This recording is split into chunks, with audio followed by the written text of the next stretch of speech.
میں میری چھوٹی بہن جس کو میں چھوڑ کے آئی ہوں، اے ابو جان میری اس بہن کے لیے اتنا کما لینا، اتنا کما لینا، اتنا کما لینا.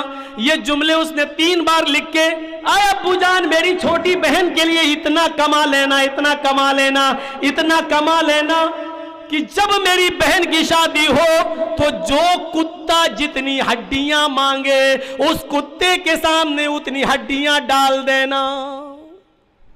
کتنا بڑا تماچا مار. سلیم صاحب کی بیٹی جس نے حیدرآباد کی ایک لڑکے سے شادی کی، 5-6 رشتے اس کے آئے، لیکن رشتہ لگ جانے کے 2 مہینے 3 مہینے کے بعد جہیز کی ڈیمانڈ کر دی، رشتہ ٹوٹ گیا.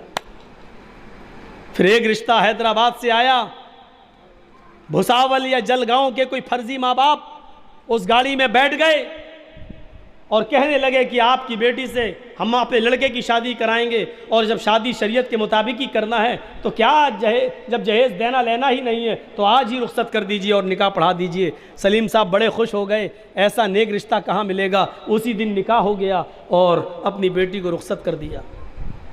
ٹرین سے جب سفر ہوا تو جلگاؤں یا بھساول میں یہ ماں باپ جو فرضی بنے ہوئے تھے اتر گئے، اور لڑکا اس لڑکی کو لے کر حیدرآباد چلا آیا. اس لڑکی کا نام جمیلہ تھا. جب حیدرآباد چلا آیا تو 5-6 دن اس نے اپنے پاس رکھا اور اس کے ساتھ راتیں گزاری، اور 1 ہفتہ رہنے کے بعد پھر وہ لڑکا اس لڑکی کو حیدرآباد کی کسی 5 اسٹار ہوٹل کے اندر نیلام کر دیتا ہے، 20,000 روپے میں بیچ دیا. پھر وہ ہوٹل کے اندر کسٹمروں کا شکار ہونے لگی، اس کی عزت و آبرو چھلی چھلی ہونے لگی. وہ ہر رانے والے کے سامنے گڑ گڑاتی اور روتی اور بھیک مانگتی، میں وہ نہیں ہوں جو تم سمجھ رہے ہو. لیکن درندہ کون مانتا؟ 5-6 ہزار روپے دے کر جس کے جسم کا پوری رات کے لیے سودا کیا ہو وہ کہاں چھوڑتا؟ مالک بھی مارتا. اس زمانے میں نہ موبائل چلتا تھا نہ ٹیلی فون کا زمانہ تھا. ایک لڑکا ایسا بھی اس کے پاس آیا کہ یہ رونے لگی. اس لڑکے کو اس کے اوپر رحم آ گیا اور اس لڑکے نے کہا کہ نہیں تم مجھے اپنی پریشانی بتاؤ کیا ہے. اس نے پوری داستان بتائی. اس نے کہا ٹھیک ہے میں پولیس میں کیس کرتا ہوں. کہا نہیں کچھ نہیں ہوگا کیونکہ میرے ماں باپ بہت غریب ہیں، یہ کیس نہیں لڑ پائیں گے. کیس لڑتے لڑتے میرے ماں باپ کی وہ زمین کا ایک چھوٹا سا ٹکڑا ہے وہ بک جائے گا. نہیں اگر میرے اوپر ایک احسان کرنا چاہتے ہو تو کر دو. ایک لیٹر میں لکھ رہی ہوں، میں اس کو چپکا دوں گی لفافہ، خبردار تمہیں پڑھنا نہیں ہے، یہ امانت ہے، یہ میرے باپ تک پہنچا دینا کسی طریقے سے. وہ لڑکا تیار ہو گیا. اس لڑکی نے لیٹر لکھ لیا، بھیج دیا اس لڑکے کو. لڑکا ٹرین پہ بیٹھ گیا، آنے لگا گھر کی طرف.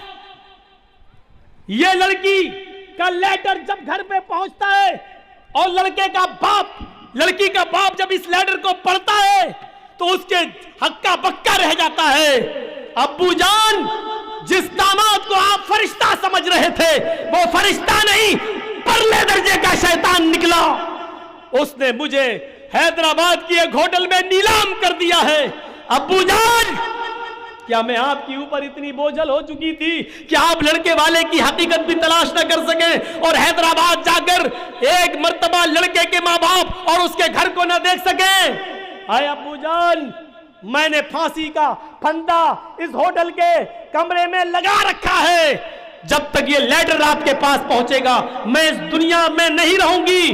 میں جانتی ہوں کہ خودکشی حرام ہے لیکن میں آپ پر بوجھ نہیں بننا چاہتی ہوں. اے ابو جان میں اپنا ناپاک چہرہ لے کر اپنی سہیلیوں کے سامنے نہیں آنا چاہتی، اپنے بھائی کے سامنے نہیں آنا چاہتی.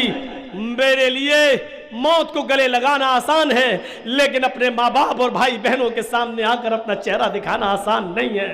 اے ابو جان یہ لیٹر صرف اس لیے لکھ رہی ہوں، میں آپ کو بتائے بغیر بھی مر سکتی تھی. میں یہ لیٹر اس لیے لکھ رہی ہوں کیونکہ میں اپنی چھوٹی بہن کو آپ کے پاس چھوڑ کے آئی ہوں جس کا نام فاطمہ ہے. اے ابو آگے کے جملے سنیے. سلیم صاحب کے پاس وہ لیٹر آج بھی رکھا ہوا ہے. آج بھی رکھا ہوا ہے وہ لیٹر، پڑھیے تو آنکھوں میں آنسو آ جاتے ہیں. میں نے خود پڑھا ہے اس لیٹر کو. میرے بھائیوں وہ لیٹر دکھاتے ہیں مولانا دیکھیے، میں نے پڑھا ہے. اور مدنی پور کے جلسے میں ہم لے کے بھی گئے تھے اور کہا تھا کہ یہ سلیم صاحب ہے جن کی بیٹی خودکشی کر کے مری ہے. میں ان کو لے کے بھی گیا تھا.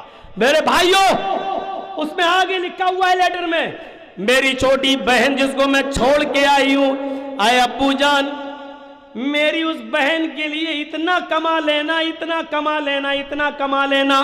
یہ جملے اس نے 3 بار لکھ کے، اے ابو جان میری چھوٹی بہن کے لیے اتنا کما لینا، اتنا کما لینا، اتنا کما لینا کہ جب میری بہن کی شادی ہو تو جو کتا جتنی ہڈیاں مانگے اس کتے کے سامنے اتنی ہڈیاں ڈال دینا. کتنا بڑا تماچا مار کر وہ اس دنیا سے گئی. وہ ایک الگ چیز ہے، بخشش ہوگی کہ نہیں ہوگی، کیا ہے اس کی جنازے کی نماز ہے یا نہیں، وہ ایک الگ مسئلہ ہے. موت حرام ہے حلال، اس سے ہٹیے. لیکن دیکھیے وہ لکھ کیا رہی ہے. کیا یہ سماج اور سوسائٹی کے لیے سوچنا اور غور کرنے کی ضرورت نہیں ہے؟ سماج اور سوسائٹی کے لیے غور و فکر کی بات نہیں ہے؟ وہ عائشہ عارف خان کے مرنے کے بعد ایک اور لڑکی نے خودکشی کی ہے اسی طرز کے اوپر.